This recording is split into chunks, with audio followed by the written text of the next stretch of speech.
Thank you. I suspect the organizers of the conference to have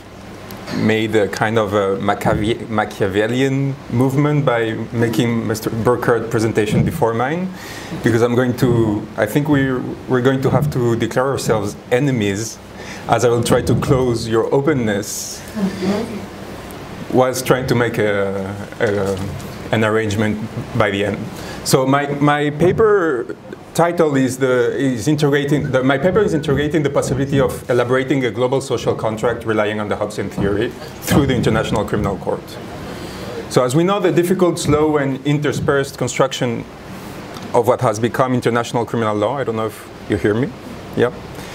Although naturally, or at least intuitively understandable for its contemporaries, which means us, reveals itself to be problematic as we try to take a step back. And the main problem that we can perceive is that the creation of an international criminal law body is most of the time justified by naturalist or essentialist arguments, whilst being at the same time an extremely novel discipline and act of creation, politically speaking and legally speaking, that does not seem to have ancestral precedents. International criminal law is not the emanation of a political body, as we know, unlike any national criminal law. And this specificity explains, in my sense, why its actors have felt the need to find shelter in an essentialist mythology, whilst national criminal jurists feel less bound to justify their prescriptions or the legitimacy of their acts. And in this sense, I feel that there is a distinction with what has been said until now, in the sense that I feel there is a need for discourse at the international criminal level, and I will try to explain why. Kantian cosmopolitan arguments are most of the time invoked to justify the existence of international criminal law instruments, of international criminal courts that have been created, and even to found the decisions of many of its judges. The jurisprudence of ICTY, ICTR, and ICC is filled with references to the mankind essence and similar topics, core values of mankind, etc.,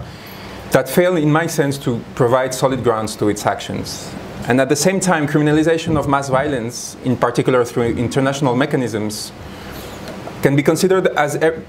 everything but natural if we consider our history and those of our other civilizations.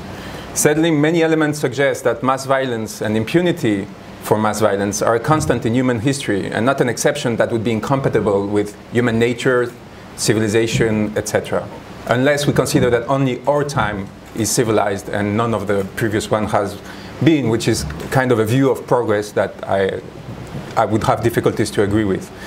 So our refusal to tolerate these acts is very new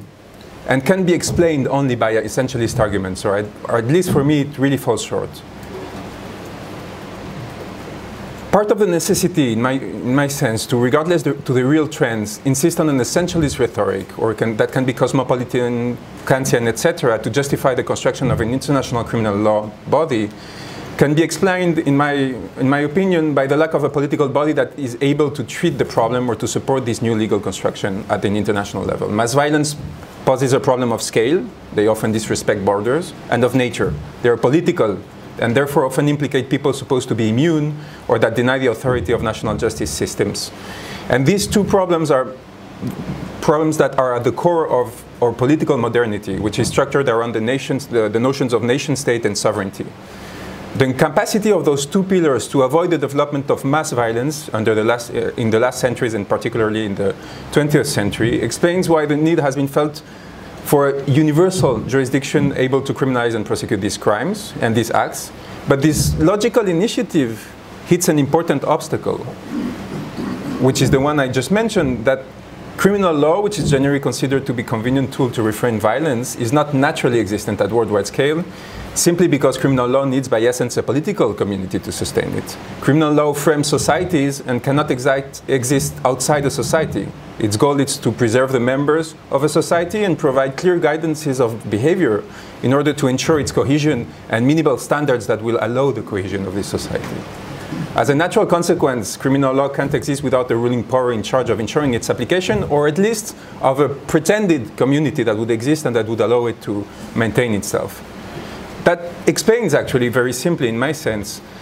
why we need to have a cosmopolitan and universalist discourse, because we need to create or postulate, at least in discourse, the existence of a community that would sustain the existence of this criminal law that would be able to punish these acts.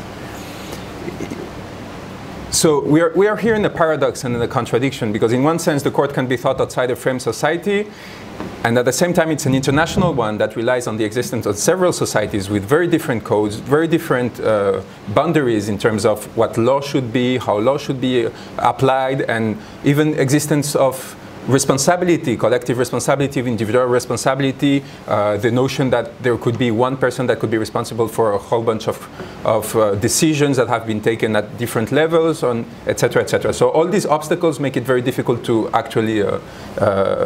make the international criminal law enter into action into a universal perspective. The prosecutor of the International Criminal Court was intuitively aware of the difficulties of a cosmopolitan discourse. I worked with him from 2010 to 2011, and he had much difficulties to accept the essentialist narrative imposed to the institution as a whole. I was first an intern and then was recruited as his special assistant for a few months and then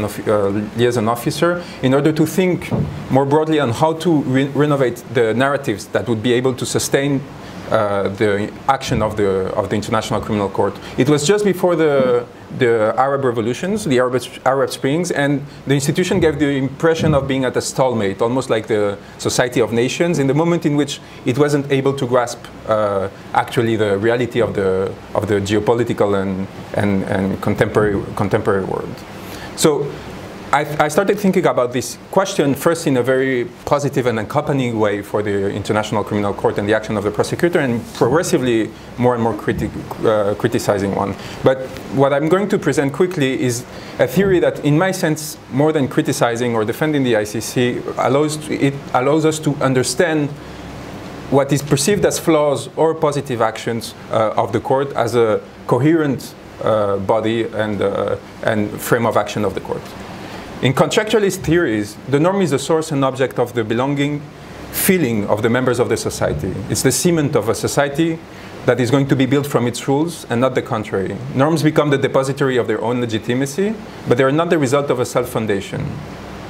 Starting from contractualism, and especially from Hobbes, is not only a way of establishing, in my sense, solid fundamentals for the ICC, and therefore legitimizing or criticizing its action through a certain frame, but also more broadly to think of the word it's trying to create behind, and what I was mentioning about its need for a human society to exist in order to act and impose itself in the international scene. Hobbes' social contract theory fundamentally relies on an often discarded element, his developments on Leviathan's rights to punish in criminal law. Noel Malcolm from Oxford has shown how the realist school of international relations and its interpretations of Hobbes' Leviathan failed to seize this particularity and are therefore deeply contradictory in their conclusions with Hobbesian thought, and therefore fail to understand the creation of institutions like the ICC. In Hobbes' theory, the social contract is elaborated within the people and not between the people and the Leviathan and the sovereign. The key characteristic of the social contract is the mutual renouncement of the contractors to their right to kill each other, as you well know.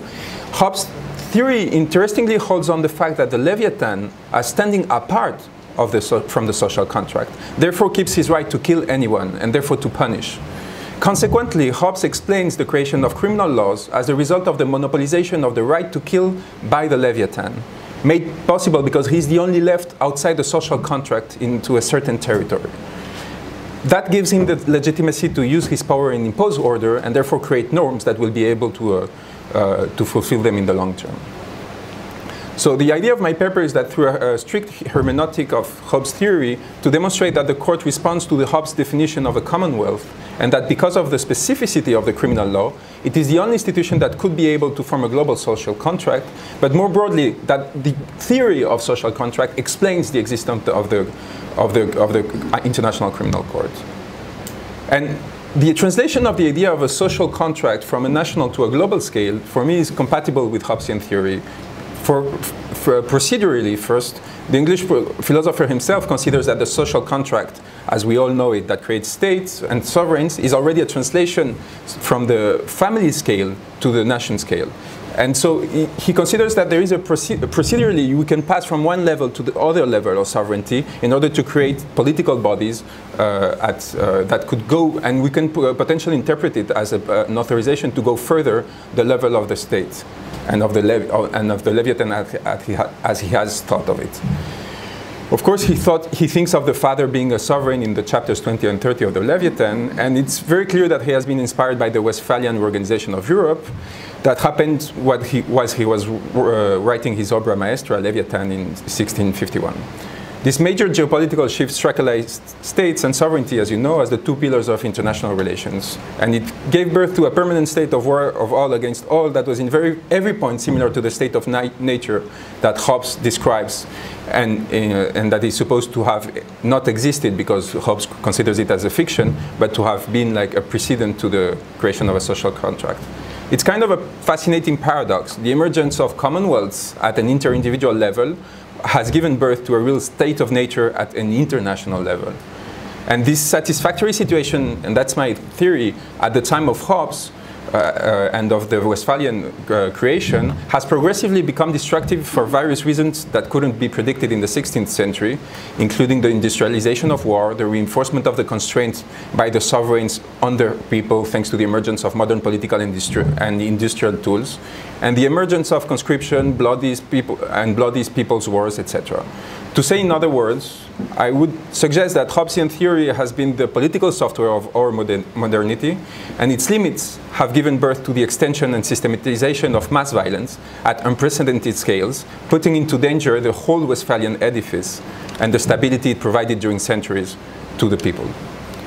Therefore, two attitudes could be adopted. The first would have been to consider that Hobbesian theory is no longer capable of providing answers to a contemporary world, and that the notions of state and sovereignty should be overturned as cosmopolitan theories do. The second one is to consider that Hobbesian theory, whether we like it or not, still structures our world and has the inner resources to be updated and adapted whilst remaining coherent with the initial thoughts of Hobbes by extending its principles at the superior scale.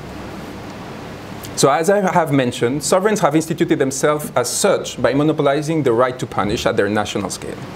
In the meantime, individuals have renounced to the use of this right to punish and to kill someone else, which is granted in the state of nature. But this does not implicate that the people, the individuals, have renounced to their sovereignty. In Hobbesian theory, the sovereignty still remains at the level of the individual. And in the case their life is threatened, they have the right to immediately part to the social contract and recover their right to resistance and to kill in order to protect their lives. As such, the right is non-yieldable, while its use can be transferred and is yielded in the situation of a social contract to the sovereign. Here lies the core of my theory. As society is constituted by the mutual renouncement of individuals to their right to punish, a global society could be, and actually has tried to be, constituted by their mutual renouncement of sovereigns of their right to punish, while they have perfectly preserved in their, perfectly preserved in the frame of their constitution as sovereigns. So the ICC would be the institution of a global social contract between sovereigns as individuals, which have maintained their right to kill, exactly in the same way as individuals created a national social contract by renouncing to their right to kill and instituted therefore sovereigns. I believe this is what exactly has happened in a perfect parallelism with the constitution of social contracts. So the ICC would, in this theory, propose a global social contract between sovereigns that accept to mutually renounce punctually to their right to punish in very precisely defined and circumscribed circumstances, the commission of mass violence by them, or by the only other individuals that have refused to renounce to their rights to kill and are therefore not part of the social contract, which are rebels. The aim of this global social contract is to preserve national social contracts threatened by the excesses of violence that make it potentially less profitable to individuals than the state of nature. So the evolution of modernity and this industrialization of war, etc., would have brought us to force ourselves to go to a further level, basically, in the elaboration of social contracts. By accepting a superior control and a temporary divestment in case they do not fulfill their duties, which are for Hobbes to protect the members of the society, Sovereigns protect the states, the national social contract, and accept to offer superior guarantees to their people in order to establish a second level of protection of their lives through another kind of mutual renouncement. Of course, to do that, and in order to be able to be compatible with this Hobbesian theory, sovereigns must act in their own interest by doing so, not only in the interest of the members of the initial social contract. And I believe it is the case, as the existence of an international criminal court and of its superior norm delegitimizes potentially any revolt, any violent revolt against the sovereign, since a legal divestment procedure in charge of delimiting the cases in which the sovereign has abused from its power and unfulfilled its main obligation, which is to protect populations, exists now, and therefore protects the sovereign, which is able to justify its permanence in power and the protection of his life by stating that there is a proceeding that already exists that will allow him not to be either executed through a revolution, either just dismantled as a sovereign. This is the first interest of the sovereigns in this elaboration of a social contract. The second, for me, is, of course, the importance of guaranteeing oneself as a sovereign by protecting the global order, the Westphalian order, the nation-state order, by preserving the system of the abuses of some of its members that could be considered as free riders. The sovereigns as a whole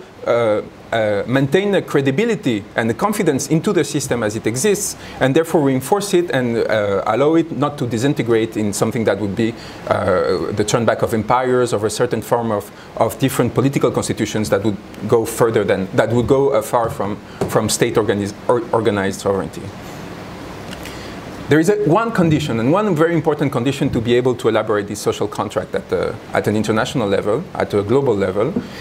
This social contract and the creation that is elaborated from there, which is in this case the International Criminal Court, could and should never imply negative consequences for the individuals that, by instituting the initial social contracts, gave the sovereign its ability to elaborate a global social contract. Because if it was otherwise, if the ICC could threaten at any point the survival or the capacity to live of individuals, of the initial individuals, of the people, well, basically it would authorize them to rebel against the ICC, and it would delegitimize the second-hand institutionalizers of the global social contract, which are sovereigns. So, in the worst case, the action of the ICC in order to survive on individuals can, in the worst case, only be neutral. And it should never be negative. In the moment it is negative, you're authorizing the individuals not only to dismantle the global social contract, but also national social contracts. The use of this theory allows us to understand much better, in my opinion, the action of the International Criminal Court in the 15 years, as it can only take as an object of action sovereigns and rebels, which means candidates to sovereignty, and because the ICC in this theory is instituted by the sovereigns in their interest, and it is the fact, by, for example, the fact they elect the prosecutors and the judges, the ICC escapes from people's control though it is formally instituted to protect them. This paradox explains why universalist and cosmopolitan discourses are still central in the inner elaboration of the International Criminal Court, in the inner discourses of the International Criminal Court, was being completely absent from the reality of its activities. And in this sense, I joined Mr. Burkhart's proposition that in trying to explain how and why it combines both the Hobbesian and the cosmopolitan theory in the current states of affairs of international criminal law. To say it in other words, the ICC is the result of a self-regulation system created by the sovereigns in order to preserve their social contract and their primacy as sovereigns. It provides a judiciary answer to a problem that was until then treated politically, which meant ultimately by violence, offering new guarantees both to the sovereign and to the people. It complements the initial social contracts and offers to the Westphalian system the mechanism it lacked to survive the last century's transformations. In my view, theory combines perfectly with the reality of the last 15 years. The activity of the ICC during this period confirms that far from a Kantian dream, the court has revealed itself to be first and primarily a machine created by the heads of state to preserve their primacy by protecting themselves from their own excesses and from the delegitimation attempts of violent rebel groups. It is formally the same role that the one that was attributed to the states by individuals in Hobbesian theory. And any situation in which the ICC has decided to act until now, or not to act, could be taken, in my sense, to demonstrate how the prosecutor acted accordingly to an implicit compromise between the interests of the sovereigns and the protection and the minimal protection of the populations, not only because of opportunism, because of the structuring limits of its mandate. Voilà.